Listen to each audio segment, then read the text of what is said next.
மக்கள் வணக்கம். ஆலயம் நிகழ்ச்சியில் உங்கள் அனைவரையும் சந்திப்பதில் மிக்க மகிழ்ச்சி. மக்கள் தொலைக்காட்சியில் ஆலயம் நிகழ்ச்சியில் நாளும் ஒரு கோவில் காட்சிகள், தல வரலாறு, ஆலய அறிவியல், புதிய புதிய செய்திகளுடன் உங்களை நல்லுணர்வுக்கு செலுத்துகிறது இல்லையா? இனி இன்றைய ஆலயம் நிகழ்ச்சிக்கு செல்வோம்.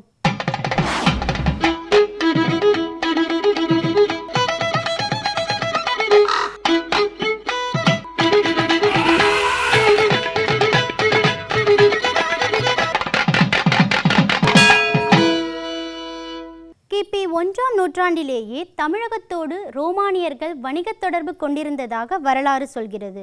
அந்த வரலாற்றோடு தொடர்புடைய தடயங்களில் தமிழகத்து ஆலயங்களுக்கும் முக்கிய பங்கு உள்ளது.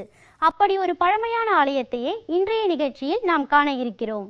வாழ்வின் உயர்வும் மனவளமும் மனிதகுலத்தின் நல்வாழ்வும் சூழ்ந்து விளங்க, தொண்டரினம் தூய தமிழால் போற்றியிட, ஊழ் செய்வினைகள் அகன்று அன்பர் உள்ளமுருக முட்டத்தில் தாழ்ந்து நாகேஸ்வரன் பாதம் தலையால் வணங்கி போற்றிடுவோம் என்று மெய்யன்பர்கள் போற்றி வழிபடும் முட்டம் நாகேஸ்வர திருக்கோயில் கோவை வெள்ளியங்கிரி மலையடிவாரத்தில் அமைந்திருக்கிறது.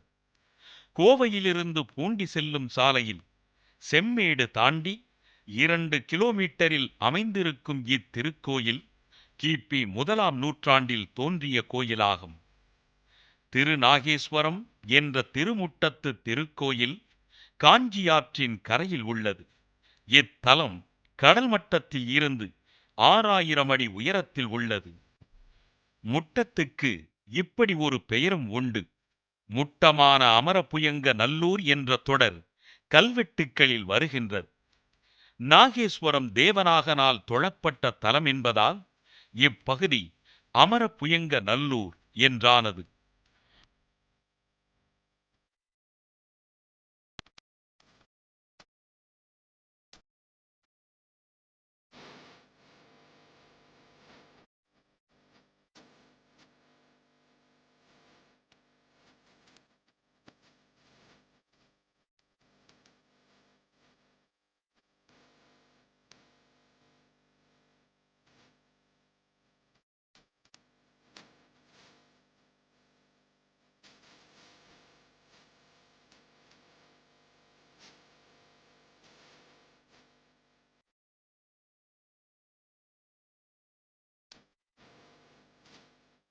முட்டத்து இறைவன் பெயர் நாகலிங்கர்.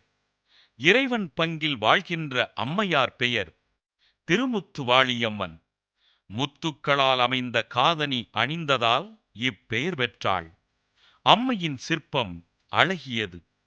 இந்த வடிவத்தில் இத்தகு அழகு பொருந்திய ஒரு சிலை உலகின் வேறு எந்த ஒரு இடத்திலும் இருக்காது என்பது உறுதியான மொழியாகும். சற்று தூரம் தள்ளி நின்று பார்ப்பவருக்கு அம்மையார் ஒரு நடனமாது நிற்பதைப் போல் காட்சியளிப்பார். அம்மையாரின் வலது கையில் நீலோத்பல மலர் இருக்க, விரல்கள் அம்மலரின் வளைந்த காம்பினை பற்றி இருக்கும். முன்கையில் பரியகம் இருக்கும். இடது கையானது மணிக்கட்டுக்கு அருகே உள்ள ஆடையை தொட்டவாறு உள்ளது. அம்மை திரிபுரை அம்சமானவள் ஆதலால் மணிவயிரும் மார்பும் பிடியிடையும் காண்பார் கண்களை கவர்கின்றன. இடுப்பில் மேகலை மாட்டுவதற்கு ஏற்றவாறு 16 துவாரங்கள் இருக்கின்றன. அம்மையின் மூக்கிலும் காதிலும் அணிகலன்கள் பூண்பதற்கு ஏற்றவாறு சிற்பத்தில் சிறுதுளைகள் வடிவமைக்கப்பட்டுள்ளன.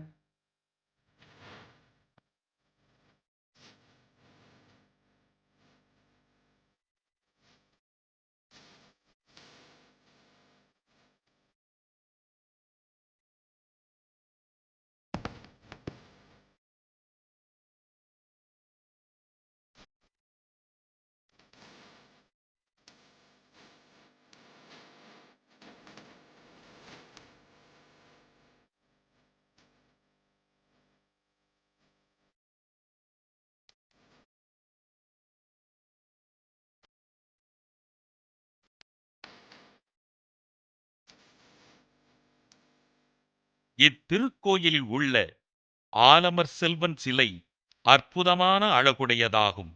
ஆலமர் செல்வனின் இடது காலை நந்தியானது வருடிக் கொண்டுள்ளது. கண்டு இன்புறத்தக்கதாகும்.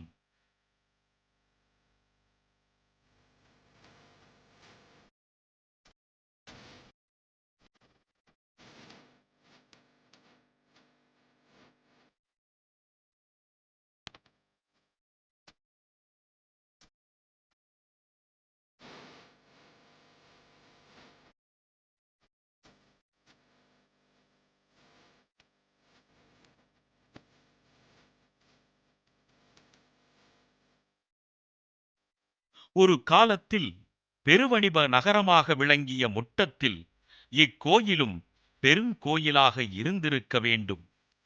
காலப்போக்கில் சிதிலமடைந்த இக்கோயிலை பேரூர் ஆதீனமே புனரமைப்பு செய்துள்ளது.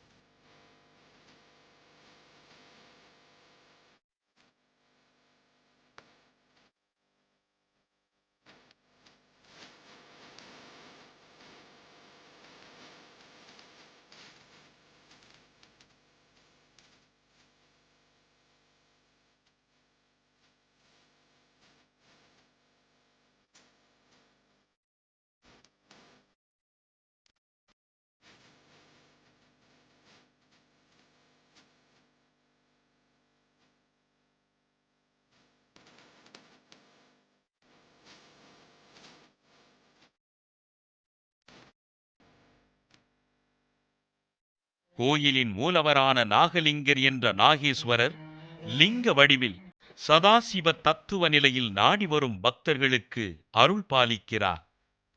சிவலிங்க திருமேனியில் ராகுவும் கேதுவும் படர்ந்திருக்கும் வடிவமைப்பு நம்மை ஆச்சரியப்பட வைக்கிறது.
ஜாதகத்தில் ராகுகேது தடையிருப்பவர்கள் இக்கோயிலில் வழிபாடு செய்தால் நல்லது என்று காலம் காலமாக நம்பப்பட்டு வருகிறது.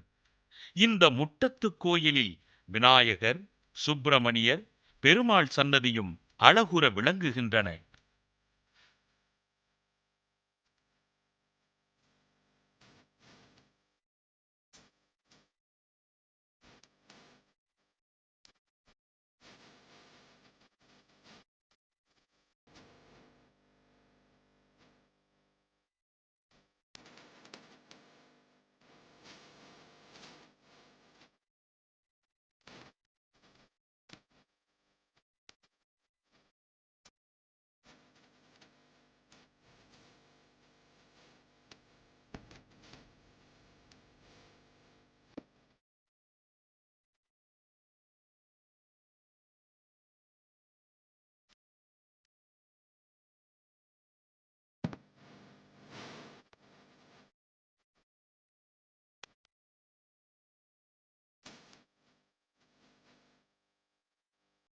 இக்கோயிலில் ஏறத்தாழ 25 கல்வெட்டுக்கள் உள்ளன.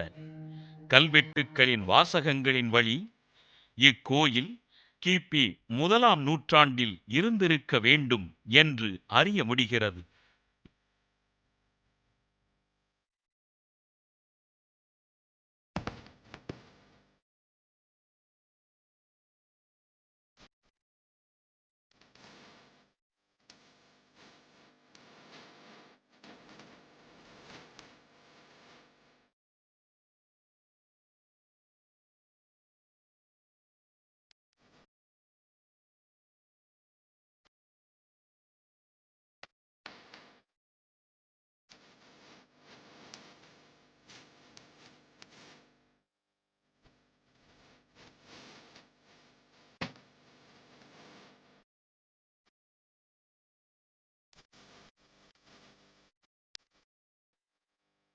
நாதாவென முற்றுதித்து இடப்புவி ஆதாரமாய் கைக்கு முட்ட முற்றருள் நாகேச நாம தகப்பன் மிச்சிய பெருமாளே என்று இங்குள்ள முருகப் பெருமானை அருணகிரிநாதர் தம் திருப்புகழில் பாடி மகிழ்கிறார்.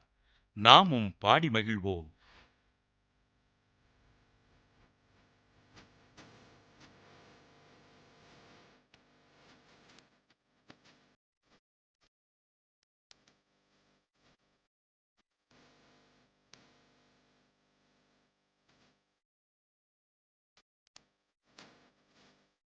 நிகழ்ச்சியின் அடுத்த பகுதியாக வருகிறது ஆலய அறிவியல்.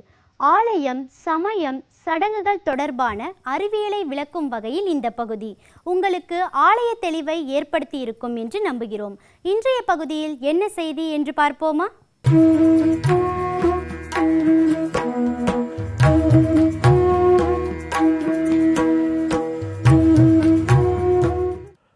அன்பர் பணி செய்ய என்னை ஆளாக்கி விட்டுவிட்டால் இன்ப நிலை தானே வந்து எய்தும் பராபரமே. நவக்கிரகங்கள் நம்முடன் தொடர்பு கொண்டிருப்பது 3 வழிகளில். அவைகளில் முதல் வழி நமது உடம்பில் எந்த பகுதியில் அவைகள் இருக்கின்றன என்று பார்த்தோம். இன்று 2வது பகுதியாக நமது உடம்பிலேயே நமது கண்களுக்கு தெரியாத ஒரு நிலைகளிலும் அந்த நவக்கிரகங்கள் இருக்கின்றன. ஞாயிறு, திங்கள், செவ்வாய், ராகு, புதன், வியாழன், கேது, வெள்ளி, சனி என்று சொல்கின்றோம் அல்லவா? இந்த 9 கிரகங்களும் நமது கண்களுக்கு தெரியாமல் நமது உடம்பில் இடம்பெற்றிருக்கக்கூடியவைகள்.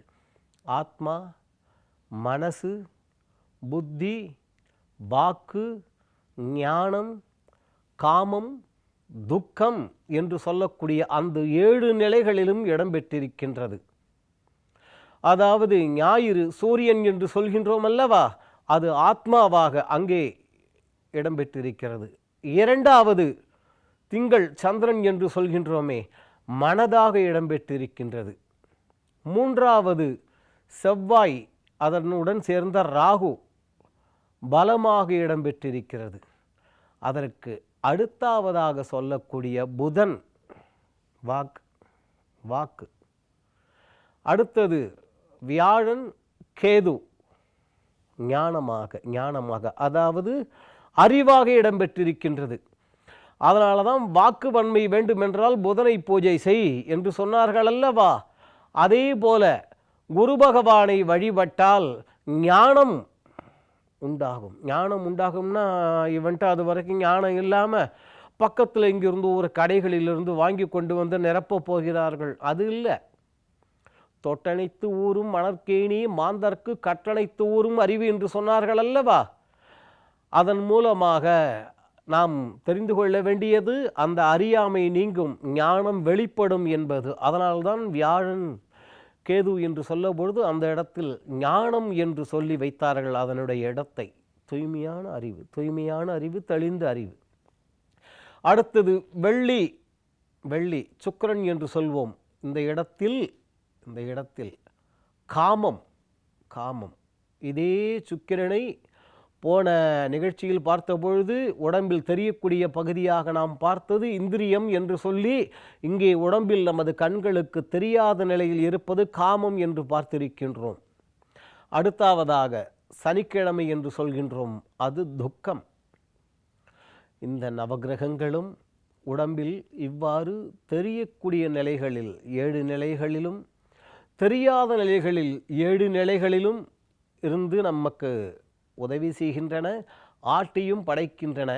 இவைகளிலிருந்து விடுபடுவதற்காகத்தான், அதாவது அந்த துயரங்களிலிருந்தும் தொல்லைகளிலிருந்தும் விடுபட வேண்டும் என்பதற்காகத்தான் எந்த குறை ஏற்பட்டிருக்கின்றதோ அதற்கு தகுந்தாற்போல் அந்தந்த கிரகங்களை நாம் வழிபாடு செய்து கொண்டிருக்கின்றோம்.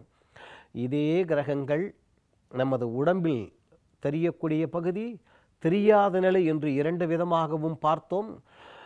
ஆனால் இதே நவக்கிரகங்கள் நமக்கு வெளியே, நமக்கு தெரியக்கூடிய நிலையிலேயே உறவினர்களாகவும் அமைந்திருக்கின்றது. அந்த உறவினர்களில் யார் ஞாயிறு, ஞாயிறு திங்கள், யார் செவ்வாய் ராகு, யார் புதன், யார் வியாழன் கேது, யார் வெள்ளி, யார் சனி என்பதை அவர்கள் அங்கே அமைத்திருப்பதை பார்த்தாலேயே முன்னோர்களின் அந்த அமைப்பு முறை நமக்கு ஆச்சரியத்தையும் பிரமிப்பையும் ஏற்படுத்தும். ஆகவே அந்த உறவினர்கள் யார் யார், நவக்கிரகங்கள் யார் யாரையாக அவர்கள் நமக்கு அமைந்திருக்கிறார்கள் என்பதை நமது அடுத்த நிகழ்ச்சியில் பார்ப்போம். என்ன நேயர்களே, இன்றைய நிகழ்ச்சி உங்களை பரவசப்படுத்தி இருக்கும், ஆனந்தப்படுத்தி இருக்கும் மற்றும் புதிய செய்திகளை உங்கள் முன் வைத்திருக்கும் என்று நம்புகிறோம். இந்நிகழ்ச்சி குறித்த உங்கள் கருத்துக்களை எங்களுக்கு தெரியப்படுத்துங்கள். மீண்டும் வேறொரு ஆலயம் நிகழ்ச்சியில் உங்களை சந்திக்கும் வரை உங்களிடமிருந்து விடைபெறுவது சரண்யா. நன்றி, வணக்கம்.